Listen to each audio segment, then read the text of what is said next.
Welcome to Angles and Insight. We created this podcast because so many of the conversations that happen today occur in echo chambers, but there's a deep value in differing opinions and lived experiences. So each episode, we will pair up two leaders in the tech world to discuss specific issues from differing angles and get their distinct points of view. Through these debates, we aim to give everyone a more rounded and balanced view of critical topics that affect our day-to-day. First up today, we have Jason Lemkin. Jason sold his first company, EchoSign, for $400 million. He has become one of the top VCs in the industry, and he runs SaaStr, the largest SaaS event company in the world. Also at the table is Wade Foster, founder of Zapier, a category-creating brand that makes all your tech work together seamlessly with no coding required. Zapier was last valued at over $5 billion. And I'm your host and moderator, Casey Hill, Senior Growth Manager at ActiveCampaign. Let's dive into the issues. Our first topic is hybrid work and what is the best way to approach it in 2024. On one hand, Wade launched Zapier as a fully remote company in 2011, when remote was not mainstream, and they have stayed remote since its inception. Jason, on the other hand, has noted before the importance of a hybrid model with local hubs, especially near big customers. He added in late 2023 that many CROs have confided in him that they want folks back at least 3 days a week, and that those outside of the top 5% of performers suffer from a remote model. But how are they thinking about it today? Let's check in on this issue. So first kind of topic I want to unpack a little bit is around return to work and around hybrid work. And I think this is a subject that gets talked about a lot, but I'd love to get into the nuance of, does it matter by company size? Does it matter by industry? Kind of what is the data showing around this? And Jason, maybe I'll start off with you, because I believe, and correct me if I'm wrong, that you guys hire both remote roles as well as regional hires. So what has your experience been around this? The distributed workforces of today are radically different than when Wade started. They're radically different. And I'll tell you the number one reason why. And maybe, Wade, I'm wrong. Before March 2020, when people were distributed, they worked one job.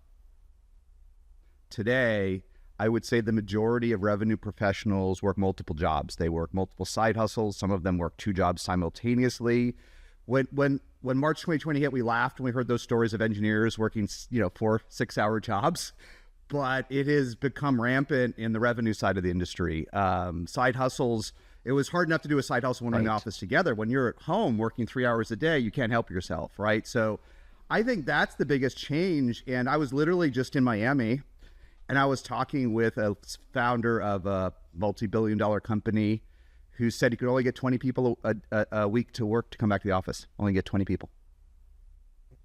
Only 20. So I'd much rather hear from Wade. My view of all this is the ship has sailed. When Wade started here, it was visionary, it was edgy. I remember Wade said, we did a podcast like not that long before March 2020, and he said, to make distributed work, you got to lock the doors, right? I don't know if you remember, you used to use it a lot. It's the only way to make it work. So Amelia and I, who run SaaStr with me, we actually tried to lock the doors in our San Francisco office, but people kept banging on the door, so it didn't work. Come in. But, the doors have been locked for 4 years. No one wants to go back. No one wants to go back through them. It's the truth. No one in tech wants to work in the office, right? No one wants to. Yeah. I think that's like the hard thing. Like, when we started, it very much was we're going to play the hand we're dealt. And the hand we were dealt was, founders splitting time between the Bay Area and Central Missouri. We're first-time founders, no hiring expertise at all. We have very little money. So, did we want to compete for engineers that are getting offers from Google and Facebook and stuff like that? And candidly, we don't know how to hire anyway. And so we felt like we had a competitive advantage trying to recruit out of, the Midwest, places where we knew folks already and we knew the markets better. And so it was just easier for us to set up shop that way. And it gave us a real advantage that helped our dollars go farther, helped us tap into a talent base we knew and trusted. And that was like the cards that were dealt us. And then to your point, Jason, we got good at it. Like we figured out, okay, we know how to make this model work. We were born this way. And as a result, I think we've done a good job. Now there's real trade-offs, and we make those real trade-offs. We have some very clear advantages and some very clear, trade-offs that we have to make. I think the challenge with March 2020 is there was a lot of people who weren't born that way who got forced to go do it. And those folks, I think, had a much tougher time. And then you've got this entire talent base that once you get a taste of it, it's really hard to convince somebody that, like, hey, being in the office, 5 days a week, 40 hours a week is like the best way for them to live their life. And if enough employers sort of defect and say, like, hey, we're going to do it this other way, like it just changes the hiring market. And so you have to play the hand that you're dealt a little bit. I think the thing that like helps is it does force the management job to get much different if you're going to do sort of like a remote job. And you have to be really clear about what like the bar looks like. And I think in part because of what Jason's talking about, like if people are doing 9 other jobs, like they're probably not going to be very good at any one of them. But if you know what excellence looks like in sales or support or engineering or whatnot, and they're hitting that bar, like I kind of don't care if they have a side hustle or if they're doing something else. Like in some ways, it might actually help them. They might learn a few things that they wouldn't naturally learn on the job, but as long as they're hitting that bar, the challenge is like not a lot of managers are really good at managing performance to that degree. That's like a skill that you just have to learn to get better at over time. And it's taken us a while to get good at it as well too. And I don't even know that we're great at it yet, to be honest. We're still learning. Is it culture? Is it productivity? I mean, what is the most pronounced kind of challenge or barrier there when we think about remote work versus in person? Feels like there's kind of that dichotomy between more access to a talent pool / employees are happier, this is the norm, against on the other side, how do you keep culture tight? How do you maximize productivity? Are those the two sides that you both see? But they're not. The problem is when Wade started doing this, to some extent, it did lead to employee happiness, right? At least the folks that self-selected on that, the folks that were willing to do the daily scrums outside of engineering, that were willing to do what it took to make distributed work. I actually think people are generally the unhappiest they've been in tech in my entire career today. The unhappiest they have been across the board. And there were, 2021 was crazy, right? It was a crazy boom, right? 2022 was like a knife falling down, right? In terms of public companies. 2023 was the year of layoffs. 2024 is the year of efficiency. And now every public company is twice as efficient as they were 2.5 years ago, or even 24 months ago, 18 months ago, they're twice as efficient. And I think that this whole debate has changed because I don't think any of this makes people happier. I don't think working from home has made people happier. I don't think going to the office, a subset of folks are happier in the office, right? It is kind of fun to see people. But I don't think there's any magic way to make people happy. You can have a no layoff policy. I've watched a lot of startups do that in this crazy environment, right? People are worried they're going to get laid off. It doesn't make people happier. Wade and I talked years ago about profit sharing. Doesn't make people happier. Like we have to, as leaders, we have to make people happier. But actually, I think it's harder in 2024. I don't think just letting people work from home, it's become table stakes. And like a lot of things, table stakes doesn't make you happy.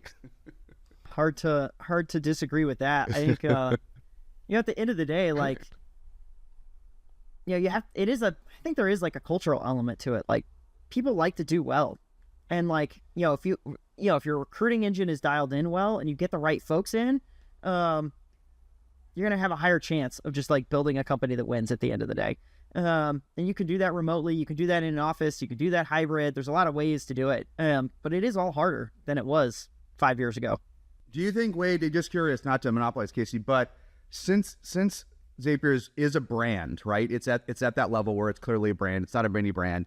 Does that give you a recruiting edge these days over others? I think there is a flight to brands. I think people do want to work places they know. Are you getting a little bit? I do think the leaders are getting boosts for a whole bunch of different reasons. The bigger companies are growing faster in some cases than the smaller. Does it help for recruiting to have that brand? Yeah, definitely. Like I think, being good at remote for a long time helps. Having the brand helps. The fact that we've been very financially efficient helps. The fact that we've got an AI story that's like very real helps. Like there's all these things that like, help on the recruiting edge. And like the talent pool is like quite good right now. Like there's a lot of really excellent people that are available.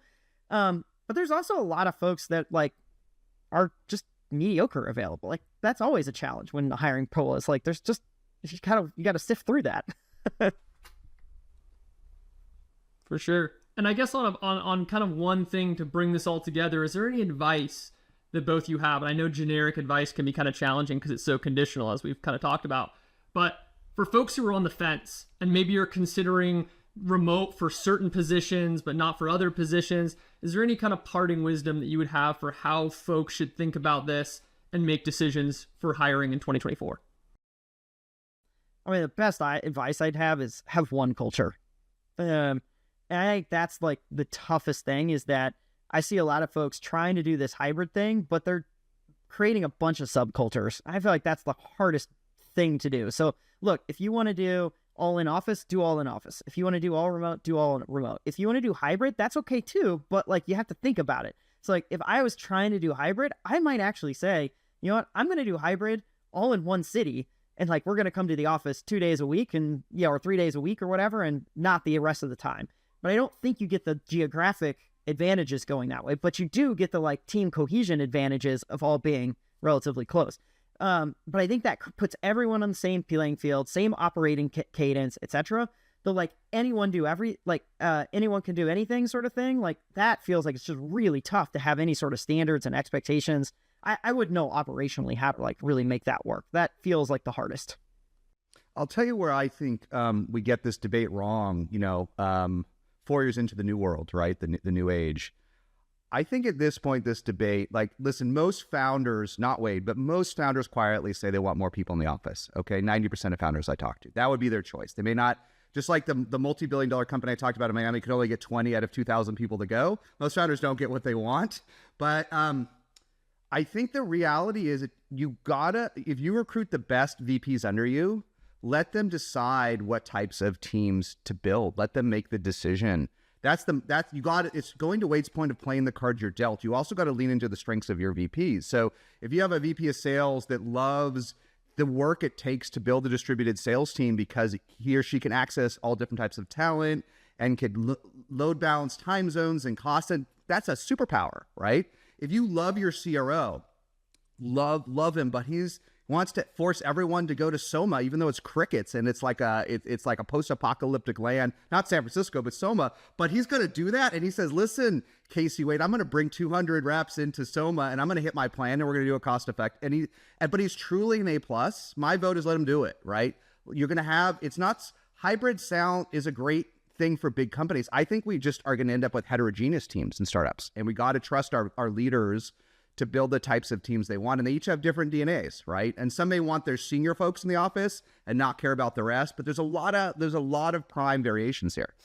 Do you let them do that on day one, or do you wait to see if they're actually truly A+? Because like the challenge is like, startups and executive hiring is not a lot of times it's a coin flip. And you might find they make a bunch of choices and now you're dealing with the fallout when the coin doesn't come up in your favor.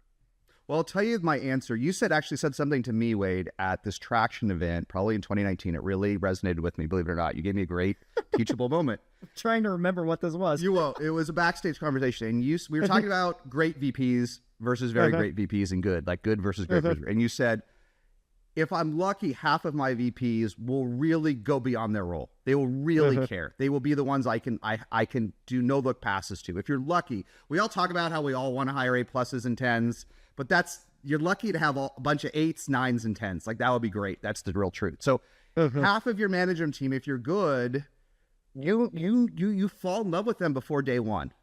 The really great ones I've found, it's not just that they're the best of the 30. It's just, oh my God, Casey's going to change the game for us in marketing. I already know that before he started. I'll let Casey run within reason, help him with budget, help him, backfill him, talk through the issues. But if Casey at the end of the day says, you know what, I'm gonna run the marketing team from Atlanta in office, I'm gonna try. If he's one of the ones that are off, the tough one is the VPs where you're like, well, it's the best I could do, or they're pretty good. Like, I'm not sure about Lemkin, but my board said he's good. Byron Dieter said he was great. Wade worked with him at his last company, and you're like, it's not that he's bad. That's the one where you get nervous when he wants to run their own playbook, right? And that I think is an issue, just irrespective of, it's an issue in a million things. Who they hire, because you start to second guess who they hire. You start to second guess the systems they put in place, right? You start to second guess the order, right? That's where you can get stuck with a weird geography or other split. But that's why I just think you gotta I think we all let the hiring bar down in 2020, 21 into 2022. We all did. Everyone did. And we're still dealing with some of the implications of that today. That was a lot of good nuance. I appreciate that from both of you. In this next section, we get into what marketing channels are driving growth. Jason is one of the most prolific content creators in the SaaS industry, generating hundreds of millions of impressions across his podcast, LinkedIn, blog, Quora, and other channels. On the other hand, Wade has steered Zapier to a multi-billion-dollar valuation off the back of a remarkable SEO content playbook. Let's get into the details. Shifting gears a little bit, getting into what is the most efficient marketing channel for each of you in 2024. And I very specifically use the word efficient because I know for a lot of teams, they have very high paid spend, right? But it might not be the most efficient lever within their organization. And so I'd love to know what is exciting you? What are you seeing that seems like it has really good return on investment? I mean, it's not, I don't know if it's particularly exciting. Is what we've been good at for a long time is search. Search has always been very efficient. If you find, you've got good domain authority, you've got good keywords you rank for, like that's incredibly efficient. And so that and our partnership model has been sort of like our 1A, 1B combo for a long, long time. I know it's not particularly sexy or novel, but it really does work. And look, it is changing. I think it's more competitive than it used to be. Obviously there's a bunch of questions around what's going to happen with Google and AI and all this stuff. I think those are all real trends that are definitely gonna in time change the playbook for marketing. But if you're just asking me in 2024 what's working, search. Yeah, I think it's interesting. I think if you watch what a lot of marketers say, right, in forums and social media and stuff, they'll say SEO gets worse and worse and worse. And I think it's true. If I look at the SaaStr data, for SEO to work, you have to work each year. You have to work 10 to 20% harder, but it's still magical. Yep, that's the way it's like. So people that think SEO is dead or content marketing is dead, I think they're just not trying hard enough. They're not creative enough. It isn't dead. It's just it is kind of annoying that everything in Google above the fold is an ad. Yes, that makes it harder and the algorithms change. But the fact that there's 100,000 Zapier pages talking about integrations and data flow and data, it still works. Even if you have to maybe do twice as much work for the same output, it's still, that and email are the great gifts of the internet. I can still send Wade an email and it's open, and SEO is open. Everything else is closed. Or pseudo closed or part closed, right? These are, if you don't take advantage of email and search and content marketing, you're shooting yourself in the foot. Everything else is much harder, right? I will add just one thought at a high level. So I think Wade's answer is actually a teaching moment. I do think all the marketers and founders are just asking the wrong question here today. I think what has happened is the pendulum has swung too far back the other way. Everyone has gone into cut mode. Even companies doing well have gone into cut to get profitable. Even companies that are profitable have gone into cut mode to get even more profitable, right? And what has happened is marketers are all doing the wrong thing. They're all in marketing, no one thanks you when they end the year with no pipeline, but you spent nothing.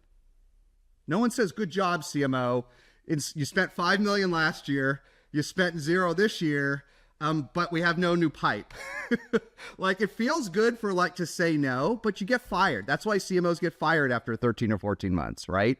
What we lost track of is marketing is hard because everything's expensive. Everything that isn't free is expensive. Ads are expensive. Events are expensive. Field is expensive. Steak dinners are expensive, right? There's inflation in meat. Everything's expensive, right? Podcast ads are expensive. And so it's easy to say no. The art is to say, look, we're going to spend 15% of our ARR this year in marketing. And the good marketers just get better and better at deploying that 15%, not saying no. But we have 200 and something sponsors at SaaStr, and I didn't talk to any of them before about 2021. I talked to a lot of them now to learn. And too many are just cut everything mode. And I get it, but I know they're not going to have a job next year because there's no pipeline. So the art of a marketer is, and this is a tough bet, taking 5 million, 10 million, 20 million, maybe at Zapier scale, even though you guys are profitable, maybe it's 30 million a year all in, and saying, look, I got to do the best I can with 30 million, and it's going to be hard to turn 30 into 60. But turning 0 into 0 is no good for we got IPO at some point. Yeah. So everyone's been overcut in marketing, and they think they're geniuses, but they're not, right? They're not. The genius is figuring out how to deploy it and still make a nickel, right? And everyone's in cut mode, and we're all going to regret it in 2024. Everyone that overcut's going to regret it. I think the thing I would add to that is all these channels are so saturated. And so the bar that it takes to stand out is just a lot higher. And the mistake I see folks change is like, they'll do a little SEO, they'll do a little social, they'll do a little YouTube, a podcast, do a little events. They do a little of everything. You're not going to stand out doing a little of everything. It's just not. Like, maybe your team sees it and they get excited that you did, like, you know, a YouTube ad or something like that, and feels good for a moment. But if you really want to like cut through, you do kind of have to find a thing that you're great at. And it takes a minute to get great at that thing. And then once you get really great at that thing, probably 80%, 90% of your time and energy should be on that thing. And then you can spend the extra 10, 20% trying to find something new. But I mean, honestly, like, you probably won't find, like, the first thing that you're good at is probably the thing that you're going to be good at for a really long time. Like, it's kind of how it works. Where does like repurposing fit into that? Because I think of SaaStr, and I see SaaStr content in so many different channels. You got the newsletter, you have the webinars, you have the YouTube videos, and it seems like that strong core messaging is used in a very multi-purpose way. Is that fair to say, Jason? Do you take that really strong kind of keystone content and then leverage it across different mediums? Not really. I think that's what great like B2C marketers do. What I learned, I'm pretty slow to learn all these things, because for years I just wrote a blog post a day and kind of went on with my business. That worked for about 5 years. That was hard though. Back in the day, pretty good though, right? Yeah. Like, but back in the day, there just weren't that many of us, so the bar was low. I learned a lot of things. You got the Quora thing going too. Like, when Quora, like, that was working, and now it's dead. Now Quora's dead, right? Yeah. There's a lot of learnings about Quora, like different social media, and they go in and out, right? We could chat about that. A different learning though that I realized, and when we started doing events, I would bump into people and they would be like, Jason, I read the blog post. Jason, I read the Quora post. Jason, I listened to the podcast. Jason, I saw the YouTube, even things we barely did back in the day, like YouTube. Jason, I love your free courses on SaaStr University. And what I learned is, or Jason, I love your tweets or LinkedIn posts. And what I learned is, and this is important for customer acquisition, is different people like to learn different ways. Yep. And some people really love podcasts, right? Some people love them. I bet you love them. Wait, maybe you don't. Maybe you say you don't, right? When I had kids, like, that's when I didn't used to do podcasts at all. Had kids, switched over to being podcasts, because I found myself walking the dog, doing dishes. So a lot of podcasts these days. But you used to learn different ways. Maybe you read blogs before and don't read blogs anymore. And so what I learned, and this is a different than the kind of the content marketer trying to optimize things. I more learned that it's tiring, but you want to be in as many channels as you can produce quality content, because people learn differently. I don't like this term repurposing, because this is what lame marketers do with mediocre content. Oh, I purchased an article on API syncing from an agency that's really mediocre to hype my company. And now I'm a kind of a lazy marketer, so I want to reuse it 8 times, right? Mediocre content is repurposed. Great content, I think, likes to find multiple homes. That's the way I think about it. Great content, and great content, if it's not too specific, if we're not talking about today's drama in Ukraine, if it's a little bit timeless, like a lot of the Zapier content, it has a long life, right? So you want to find it. You want to find the right moment where people can learn that content, and people may be up at night trying to figure out how to sync my one app to another, right? They may be working at 11, so maybe at night I want to read because I'm in bed on my iPad, right? But maybe during the day, I'm bored and want to watch a YouTube. Maybe on my run, I want to hear it on a podcast. And so if you can find a way, but you do need to tailor the content a little bit. The media are not the same. Yeah. You know, what Jason's saying here is like a really savvy thing for marketers, is to just understand, like, how did, like, your audience, like, how are they spending their time? Where are they going on stuff? And that starts to help you hone in on, like, you know, the channels that you should be spending more time in. Yeah, I think that's powerful. And I guess just to cap this off, is there any substantial changes? I'm hearing good fundamentals and a lot of things that have been working seem like they're still working. Is there any large shifts from 2023 to 2024 in how you're thinking about those primary channels? Or is it this plan is working and we're going to do more of it? Well, look, for marketers, if the audience is marketers, and again, I'm not an expert, Wade and I are just practitioners that have learned a lot doing it. But the brutal thing is that for SaaStr, what I've learned, look, SaaStr's got some scale, right? But what I've learned is just the brutality of social media. So we all know it's very difficult to embed links, right? When Elon took over Twitter, Twitter used to be a great place. You'd throw up a SaaStr article and 1,000 people would read it from Twitter. I'll pull one up today, 50 people will read it. That's an algorithm change, okay? It's life. But it's not just the Twitter. LinkedIn did it. Twitter did it. Everybody did it. Quora died. Threads doesn't really work. And what has happened is all of the social media, in my experience, are quiet walled gardens today, which just makes it that much harder to use them to drive to your website or property. So you have to be smarter. You have to be smarter. And Frank, you have to make sure that your content and message survives on its own. And that part people sort of miss. And then ultimately going to, active campaign more, you got to build your list. Because the marketers say your list is the only thing that you own, right? And that's true, but it's more than that. It's that email will work for our grandkids. But if you're going long, if you want to run Zapier for 20 or 30 years and you want a marketing job for 5 years or 10 years, Quora will die and Twitter won't work anymore. And shorts, everyone says TikTok's so great. I don't know a single person that says they ever got a real B2B customer from TikTok. They all claim they got 10 million views, but how many enterprise customers did you really? I closed IBM off TikTok. I mean, maybe, right? It's all ephemeral, right? All third parties are, and so it just all got harder. It all got harder, I think, and that's okay. But you got to be clever, and everyone wants you to just stay in their platform. Yeah, I mean, the big new thing is AI. That's the thing that's worth talking about. But I think AI is it's a tool in the tool belt. I think we're seeing a lot of folks try and use it as a silver bullet. You'll see folks, hey, I'm going to have AI generate the content. But that's the same SEO, content mill, spam stuff that just never cuts through. But what the smart marketers do is they use it to really help them be more efficient. They have a good story. They have a good message. They have something that really matters.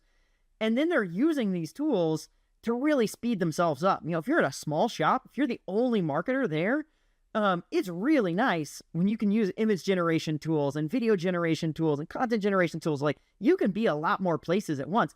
Yes, you're still having a good story to tell. If you're inserting yourself in the loop there, that's the key thing. And so I think the smartest ones are doing that kind of thing to really punch above their weight class right now. And then, there's a bunch of folks that are I think where, you talk about marketers and where they get a bad name, spam has been a problem in our industry for a long time. So there's a lot of folks that are just using AI as just another tool that's been on a long list of tools to do bad marketing. But the best ones are taking a great story and then they're using an AI to just be better and punch above their weight class. Next up is AI. It's a clear buzzword and teams know it's important to the future. But what is table stakes and what is really transformative? What brands are doing something different and distinct? And how will AI change how we work and run our businesses? We will get into all of that in this next segment. I think it's slower the larger the company, to be honest. I think there are probably individuals in those companies that are doing interesting and novel things, but I think larger organizations just move slower and they have more questions around data privacy and, all those sorts of things. And so I don't know that outside of maybe a small few, you probably don't see it writ large. Smaller companies, I think, are seeing a lot more experimentation happening, and they are doing things just really accelerating a lot. It's, the keyword research you can do with these tools is incredible. You can feed it a list of ideas and say hey, can you come up with all this stuff? And then you can say, hey, can you go find, can you help me generate stub articles? And then you can have it create the stub, and then you could come in and add stories and edit them and really make them better. And so, I think these, it's accelerating research, accelerating content creation. And then with a human in the loop every step of the way, they're able to just go faster, be better, do the things put the ideas they already had in their head on paper or in a video or in somewhere way, way quicker. And so that's what I'm seeing. And it's not like I said, I'm not seeing as much from the larger brands, but I'm definitely seeing it from like smaller startups, small businesses using these tools to just punch above their weight class. Yeah, I tell you, I've radically changed my perspective here the last 60 days. And I'm only going to speak from a very B2B focus, a classic B2B focus. If you'd asked me in December, when we were talking about it at SaaStr Annual last year, a lot of B2B tools were experiments. They were betas, or they were things that were sort of neat like Jasper that would make your email nicer, which is great, but it didn't change the game, right?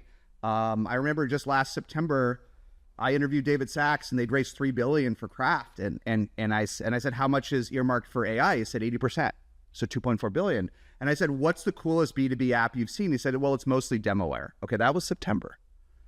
Everything's changed, and what happened to me about 60 days ago, I've done a ton of investments in contact center.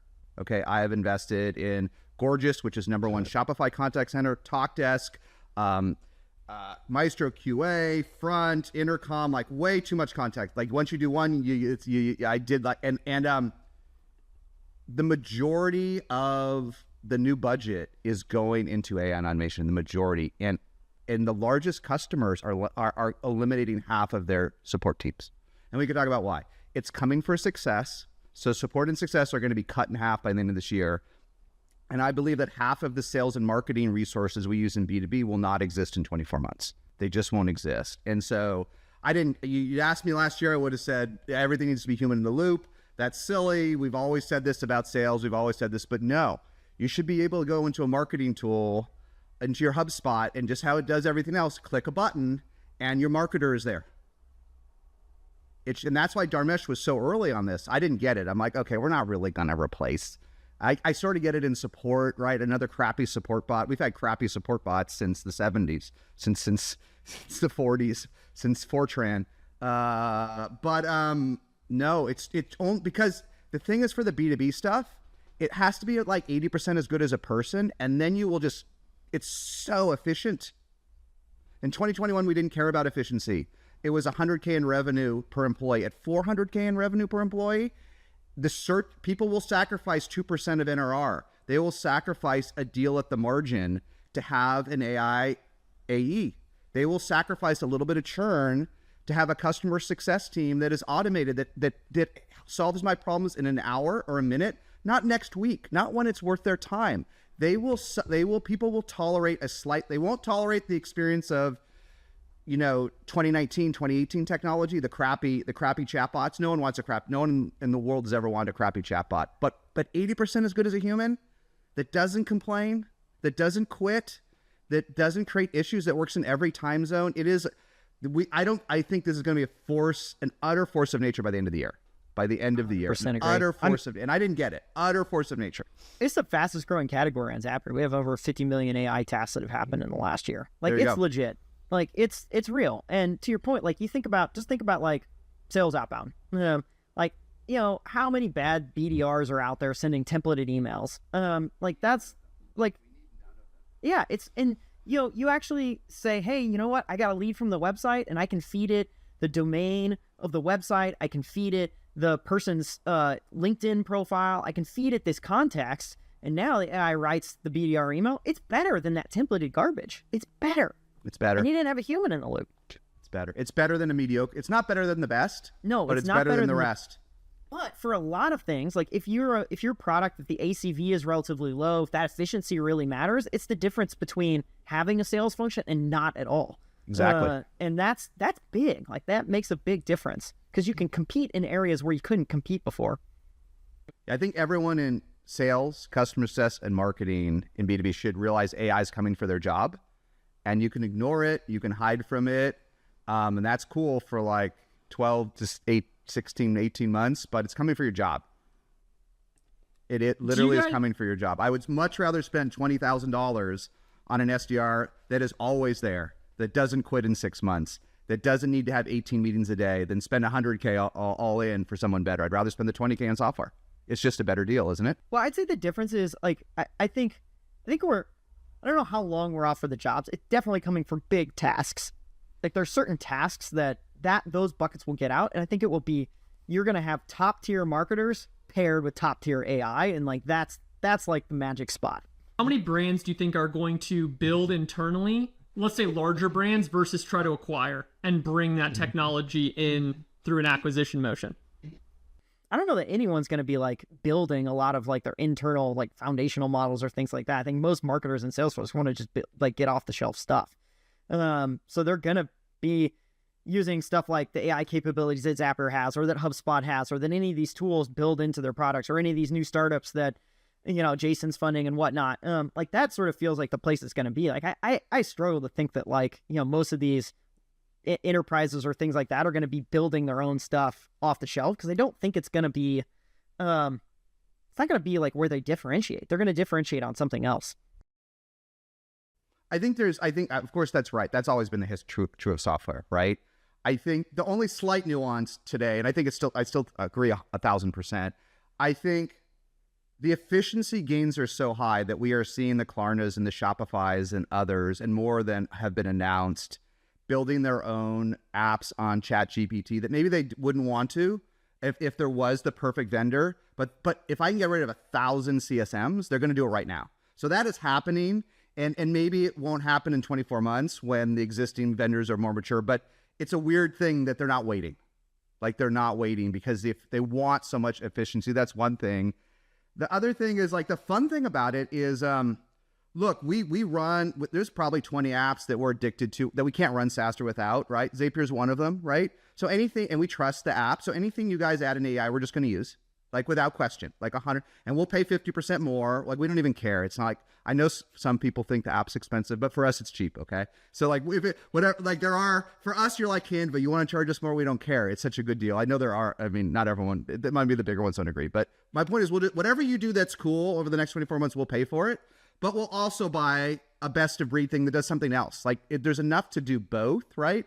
And that's going to settle down. But there's this like tech VC debate of, will incumbents win or new vendors? I think the fun thing about AI in the short term is the answer is both. But what we don't need is 10,000 automated SDR standalone apps, right? That's what we're going through. Like we are going through this explosion of apps, and it's okay, right? But there is a bit of a vibe of 200 per category, right? That's life.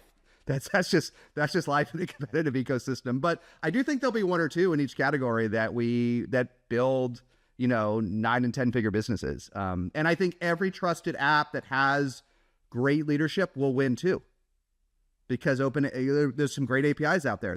I want to bolt this onto my apps that I use, and I want a best of breed thing. It's a weird time when both can win, right? You're seeing folks like IBM and Cisco, like, and Oracle rejuvenated, SAP rejuvenated from AI, right? And you're also seeing startups explode. It's actually fun if you think about it. It really is a fun time. It's like, I felt like I was talking to another founder, I don't know, on a panel a few weeks ago, and he sort of made the comment that during sort of like the ZERP era, we were all shipping Command K and dark mode and things like that. This is way more fun to be working on this. The one thing I would say, a cautionary tale, is there are plenty of startups doing reasonably well, doing 8 figures or more revenue, that have good but not great engineering teams. Okay, a lot of them can't get there. You got to make the changes. I see ostriches now too. I see folks saying, hey, AI is not important in my category. AI isn't going to make a difference in, I'm making this up, payroll or something else like it, or categories that are already automated. You might say they're good enough. We're automated. We don't need AI on top of automation. And look, I'm not saying that some of them aren't right, but I hear excuses because my engineering team can't make the jump. I hear excuses because they don't know how to do it, because it's hard, because it's different. And this is a phase. Established folks and startups are going to win, but folks that can't evolve are going to start dying this year. You had a little window where you could make fun of this stuff. You had a little window where you could say it was a toy or a widget, or it was all turning text into cartoons. And what does that matter in the enterprise? You had a window, but the force, as Wade said, like maybe SMBs are buying more quickly, but the force of nature in the enterprise to gain efficiencies through AI is such a powerful trend that if you cannot latch onto that trend as a vendor, it's going to steamroll you.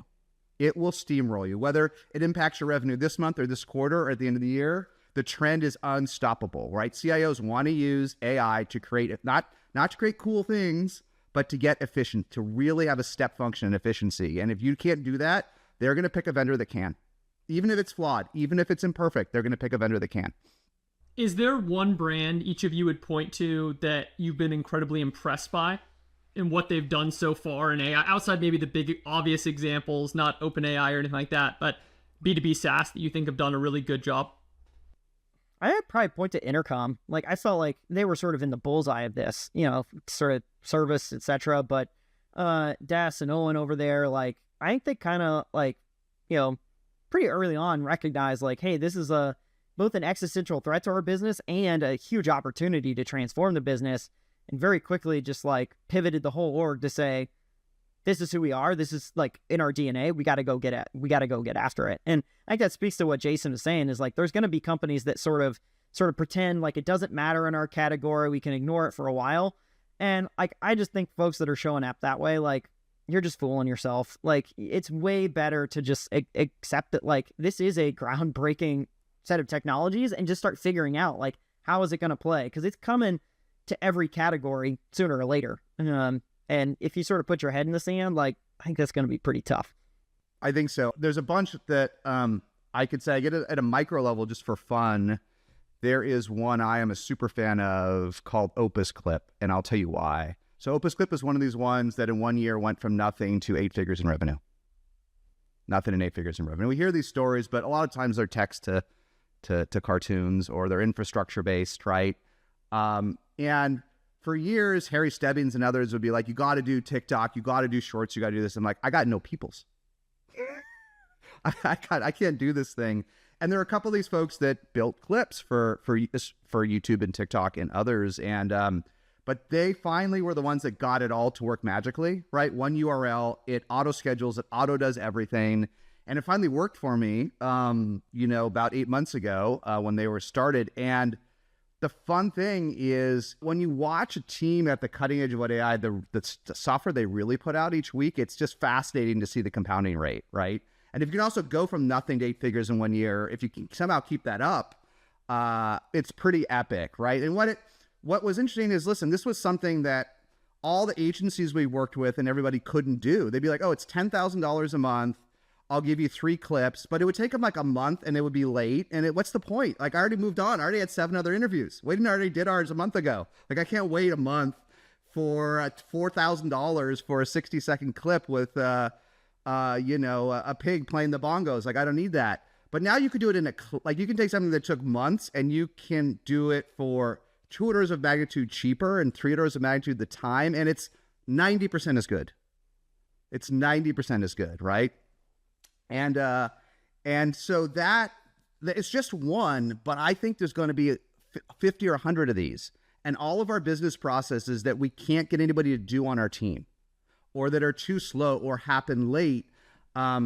It's going to happen. And we're already seeing in website generation, like, everyone in the website space has a generative product now, right? Generate the full website. Not only do the horizontal players, but the vertical folks have them. Everyone in restaurants, everyone, like, it'll just take all of your data and instantly you'll have it.